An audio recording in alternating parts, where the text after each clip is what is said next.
好啦，度體温，度體温，呢個度邊度？嗱，有啲係額頭，有啲係耳仔，呢個係額頭嘅。屋企有冇用過耳仔嗰個？有。係啦，有，咁額頭就方便啲，唔使即係點樣撳掣就得啦，又唔使嘈醒公公婆婆。好，幾多度係正常？ 30咯。咁幾多度係發燒？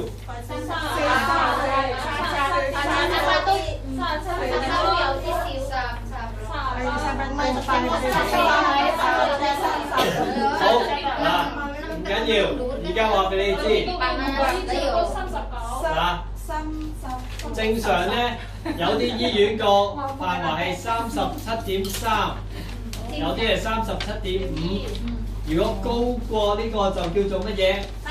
發燒，高過就發燒，低過幾多度太低？